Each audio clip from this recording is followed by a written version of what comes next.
এই পিসে সেটিং করতে আজকে অনেক লেট হয়ে গেল, তো শেষমেশ মেশিনের পিসে সেটিং কমপ্লিট হয়েছে, মেশিনটা রানিং আছে। আসসালামু আলাইকুম এভরিওয়ান, সবাই কেমন আছো? আশা করি ভালো আছো। আমি রাকিবুল, আমি থাকি ব্যাঙ্গালোরে একটা ইন্ডাস্ট্রিয়াল এরিয়াতে। এখানে সিএনসি মেশিনের কোম্পানিতে কাজ করি। নাইট শিফটের ডিউটি শুরু হয়ে গেছে আজকে সোমবার দুপুরে ঘুমানোর পর। বিকেলের টাইমে একটু বাইরে এসে বসে আছি। এখন সন্ধ্যা হয়ে গেছে, চায়ের দোকানে এসে চা খেতে, চা খেয়ে পর ডিউটি জয়েনিং করে নেবো। 8টা বেজে গেছে, ডিউটি জয়েনিং করে নিয়েছি। ডিউটি জয়েনিং করার পর সব কটা মেশিনে একবার ডাইমেনশন চেক করে নিচ্ছি পিসের। দুটো তিনটে মেশিনের সেটিং কমপ্লিট হয়ে গেছে, কিন্তু পিসগুলো একটু প্রবলেম আছে, পিসগুলোকে ঠিক করতে হবে একটু চেক করে। এই পিসটা নতুন সেটিং করছি আমি, এর আগে কোনোদিন করিনি। তো 10টা বেজে গিয়েছিল, তারপরে খেয়ে আসার পরে একটু রেস্ট করে নিচ্ছি।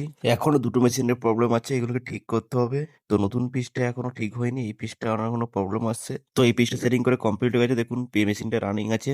প্রায় সকাল 5টার বেশি হয়ে গেছে। এখন সবকটা মেশিনের একবার মেশিনের পিসগুলোকে ডাইমেনশন চেক করে নেবো। তারপর 6টা বেজে গেলে ডিউটি কমপ্লিট হবে, রুমে চলে যাবো। 6টায় ছুটি হওয়ার পর একটু রেস্ট করে নিয়েছিলাম। এখন রান্না বান্না করতে হবে, এখন রান্না বান্না করছি। রান্না বান্না করার পরে খেয়ে দিয়ে একটু শুয়ে রেস্ট করবো আবার। তো সারাদিন রেস্ট করার পর এখন বিকেল হয়ে গেছে, ফ্রেশ হয়ে নিয়েছি। ফ্রেশ হয়ে নেওয়ার পরে আবার সন্ধ্যাবেলা ডিউটি চলে যাবো। আজকের ভিডিওটা এখানেই শেষ করে দেবো। ভিডিওটা ভালো লাগলে লাইক করবেন, এই ধরনের ভিডিওটা দেখার জন্য চ্যানেলটাকে সাবস্ক্রাইব করে রাখবেন। দেখা হবে পরে আরেকটা অন্য ভিডিও।